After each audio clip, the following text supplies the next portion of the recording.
Hey, holy shit, a fucking video game on my channel. I thought I'd switched over to fully vlogs and other live stuff things, but no! Here it is, a video game. Duels of the Planeswalkers, Magic 2014.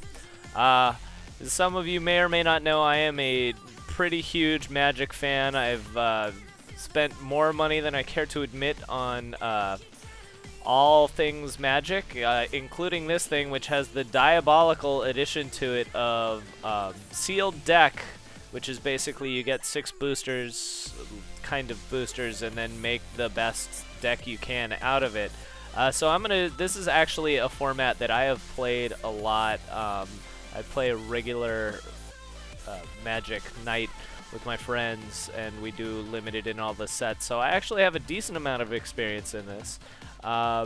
So this will be a guide to how to make a deck, essentially, and what I look for in cards, and and how to basically get the most out of what is given to you. So let's get right to it. So we have single player, sealed play, and you can see I've made a bunch of stuff I called Boros Stuffs, Radkos. We have some stuff. Green does, they've changed it around, and so here we got a slot, and and so I can create a deck out of it. So you can open them up all at once or one at a time. So for the sake of dramaticness and whatnot, I'm gonna open them up one at a time. Let's should we start with Garrick? No, let's start with the Angel. So first thing we've got up and right here. You can see all the cards right here, and here my rare is a Nightmare, which is actually a pretty good card. Is a limited bomb, we'd call that, pretty much, if you're playing black, because his power and toughness is dependent on how many swamps you have. So you'd want a primary black, otherwise, I mean, it's 6. So there's this thing called the vanilla test, where basically if a creature's power and toughness equals its converted mana cost, it passes that. So, generally you'd want more swamps. Otherwise, it makes it, if you have the one swamp to cast it and you cast 5, a 1/1 flyer for 6 is not the most efficient creature in the world. However, we have the premier removal in the game, Murder, which basically destroys any creature. It's double black, which means that black has to be one of your main colors to play for it. Also notable in here is the Serra Angel, which back in the early days of Magic used to be like fucking amazing. Was like, oh my god, you got a Serra Angel. It used to be a rare card, I think, even in Revised. 5 for a 4/4 flying Vig, not bad. I also like in this, this one's kind of interesting removable because it's buff as well as basically it puts a counter on your creature, and then it fights another creature, which is basically they do damage to each other. This can be a pretty good utility card. Speaking of good utility, Turn to Slag, which is kind of a funny choice in here because as far as it does 5 damage to any creature, but as far as I can tell, and it also destroys the equipment attached to the creature. As far as I can tell and have seen already, there's only one piece of equipment at all in the pool that I've come across. So, but regardless, 5 damage. If you're going only in red, this is one of your only resources to put a lot of damage on a creature. It's too bad it's sorcery speed. It makes it an average card.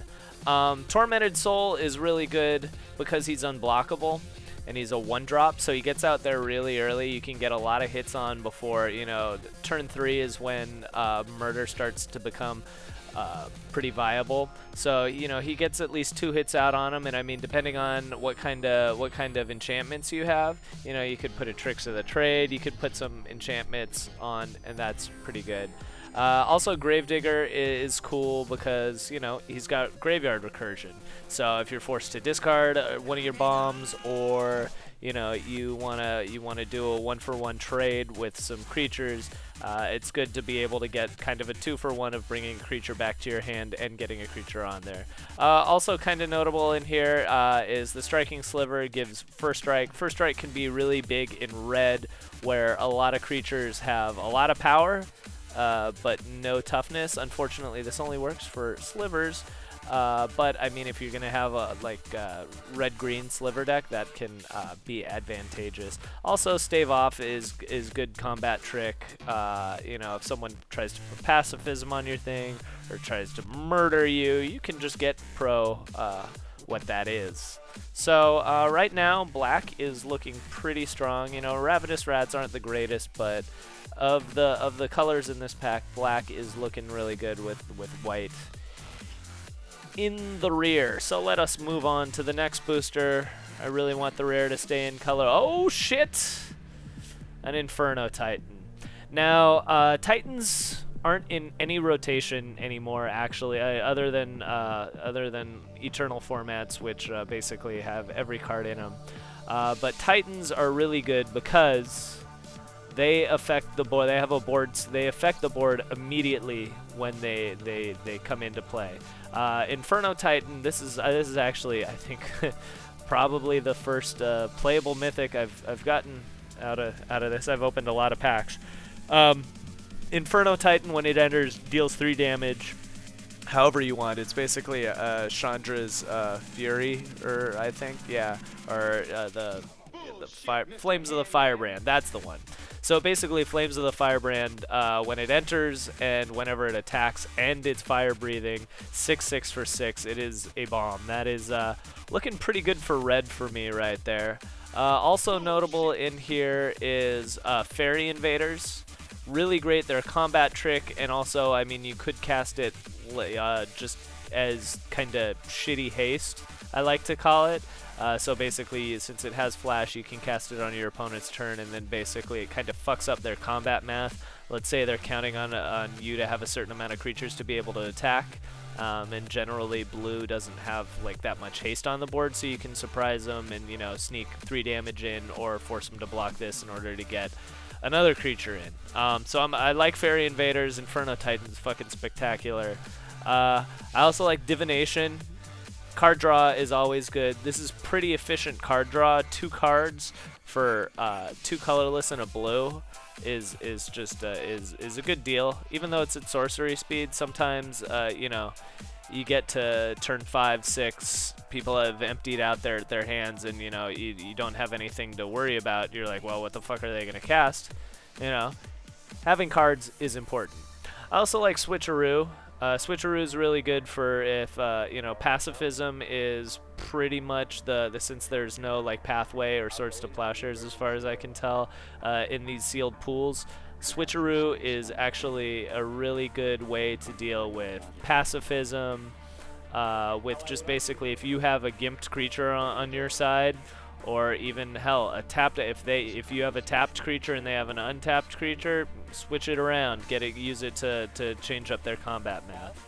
Also notable in this is Charging Griffin, it's just, you know, it's a pretty good value. 4, it's splashable because it's only 1 white. For 2/2 flying, and when it attacks, it basically gets shitty exalted, where it just exalts itself +1/+1. I also like Master of Diversion. Again, really good for just fucking up, like making combat math harder. So when you attack, you know, getting their death touch out of their way, getting, you know, the problem creature out of the way. You know, that though, I mean, it does mean that they'll still be able to attack with it later. It's just important on, you know, white aggro decks to poke that damage through. Also, notably, Archaeomancer. The thing, Archaeomancer is really good in standard, or well, I believe he's playing in modern. Sorry, in constructed decks. In limited, he's not as good because you aren't as dependent on instances and sorceries. They aren't really as much of a bomb Or like he's way more situational. I shouldn't say you aren't as dependent on them, but he's more situational that makes him. He's still a strong card, but could be better. And then more slivers. So red is making a strong case for itself. Inferno Titans is a great card. All right. Oh, Day of Judgment. Board wipes are always fun. They're great. Board wipes are wonderful because you start, like, if you can stall on the board, build up a wall with a bunch of creatures and start, like, holding creatures back in your hand, then just board wipe and then dominate the board with just dropping a bunch of creatures. Fantastic.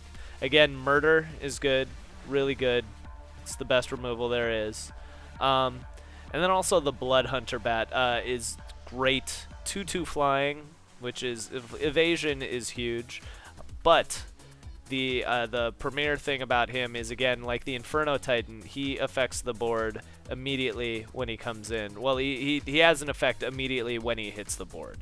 A 4-point swing for 4 would just be great on its own, but being attached to 2/2 body with evasion is a great deal no matter what.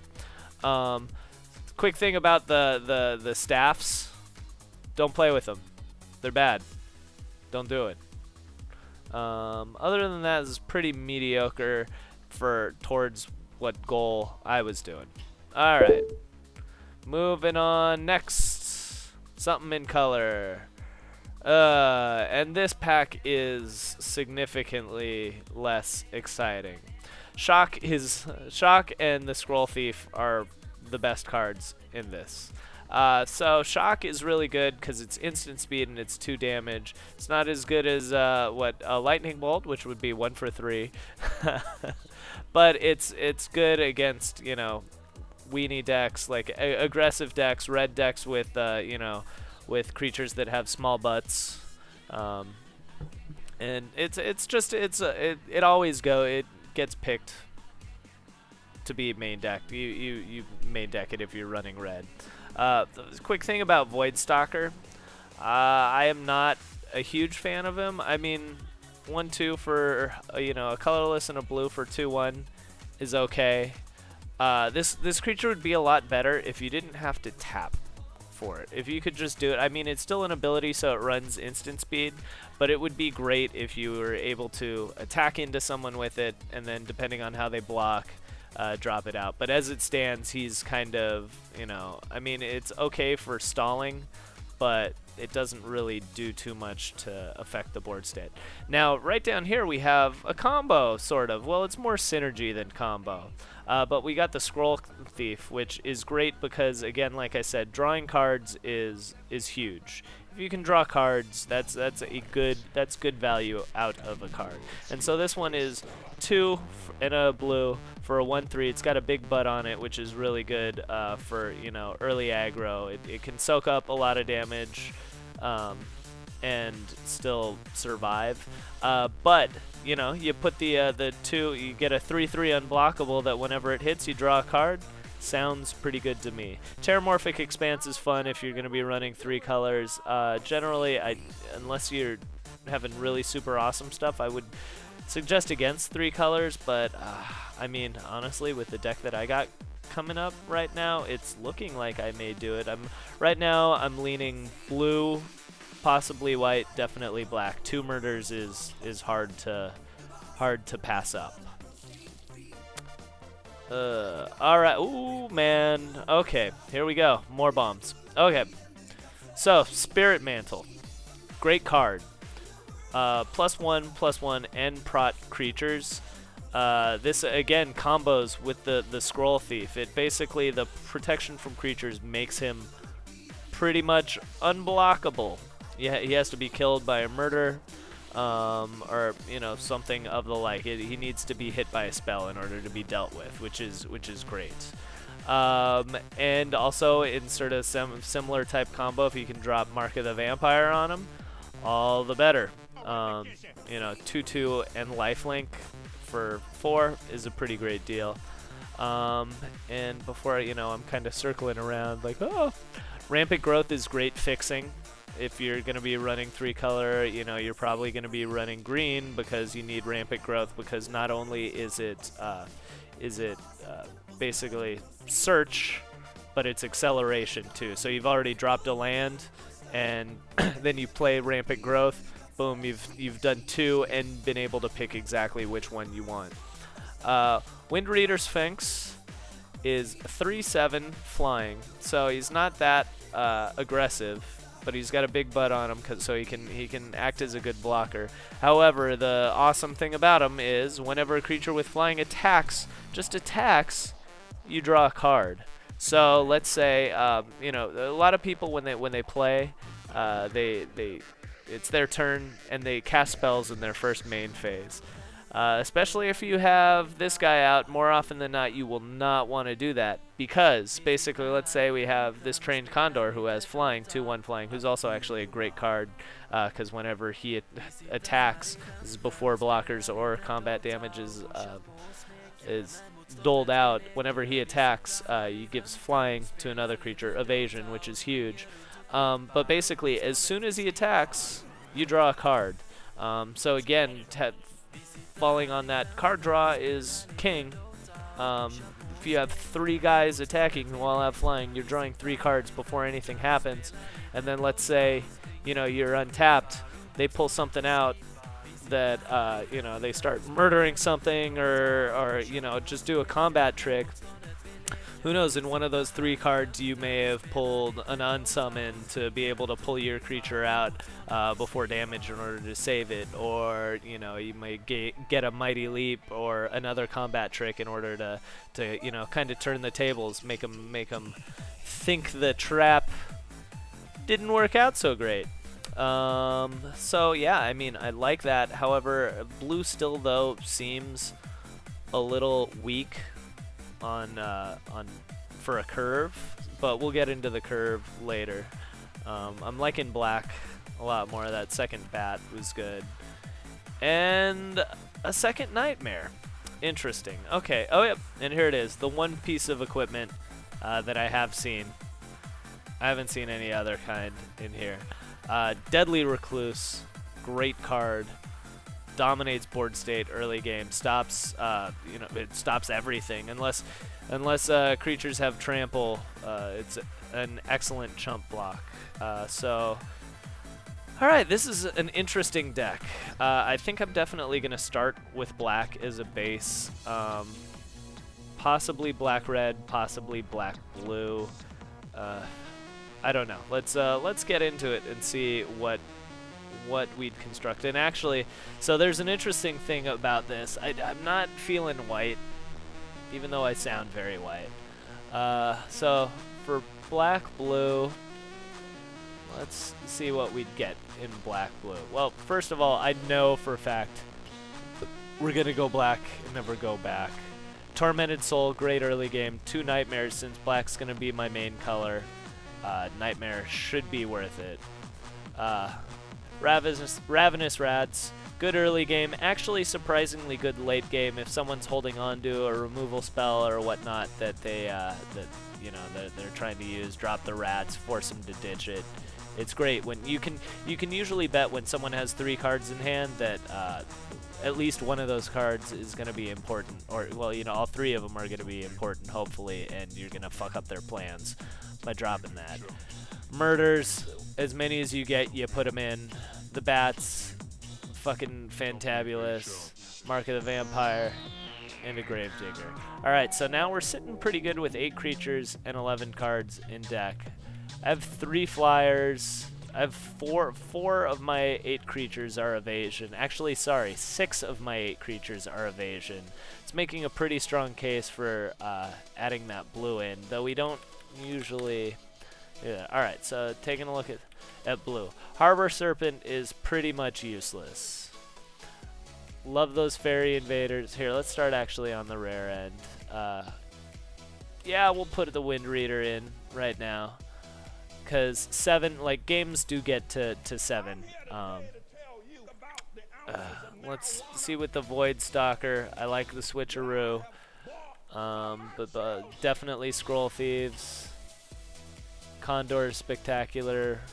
Card draw is spectacular. I'm liking, yeah. You know what? I think this is, and screw you. Deck strength average. Let's, actually, here, I'm going to do this old school way. So, we can see that I have, the idea is you want 17 lands and 23 spells. 15 creatures is well above average. So that means you're gonna have 9 and 8, and it looks like, I mean, the thing is, I have 1 double blue and 2 double black spells. So, I mean, I'm going to guess it's going to say 9 islands and 8, whatchamacallit, 8 swamps is what I assume it's going to ask for. And I generally agree with that. I mean, you may want to, if you keep on finding out that you have, in 2 colors, it's not going to be that big of a deal. You're probably going to draw that second swamp. But if you play a couple games and that doesn't happen, then you may want to adjust. But I bet you it's going to do 9-8 when you do auto adjust. 9-8. Let's see. Oh, 7-10. Interesting. I kind of disagree. I'm actually going to put it that way. And it called my deck awesome. So there you have what I would make out of that. I think it's pretty good. A lot of like the combos and synergy that would come out of this. A lot of card draw by sneaking this through, whether it be flying or whatnot. A lot of good removal, and basically just evasion to poke the damage in. If they drop a bomb, I'm gonna do switcheroo to get in there. You know, probably Switcheroo or Ravenous Rats or Tormented Soul. And then I got my Wind Reader and hopefully the Nightmares to come finish it off. Though there is an interesting thing that'll happen is basically the you can reset your deck, because basically these are the cards you're going to have forever. There's no way of getting around that. So if I want to make a different deck, I can. Also, an interesting thing about this is the computer will decide, there's an auto build feature, so it will decide according to its algorithms what the optimal deck is. If you have no fucking clue what you're doing or don't trust yourself, you can just auto build and it will make a deck for you out of this stuff. So I'm just kind of curious. Let's see. I bet you it won't be. It'll probably be fucking like I'm gonna guess a red-white or a red-black type of thing. The 2 murders make a strong case for the black, but we'll see. I'm gonna guess. Let's see what we got. What does it like? White, green. Interesting. This fucking guy, I don't know why it keeps on picking that. So it puts I mean, it is very powerful. So it puts a token on a beast, but I mean, I only have 2 beast guys and 1. I don't know. So there's the deck that it made. I find its deck kind of boring. There's no removal. There's a little health, but there are no bombs in it. It's a boring deck in my estimation. So there you go. That's deck construction. I'll put my deck together and we'll put some videos out of actual play coming up later. But I hope you enjoyed it, and I will see you guys real soon. Thanks for watching.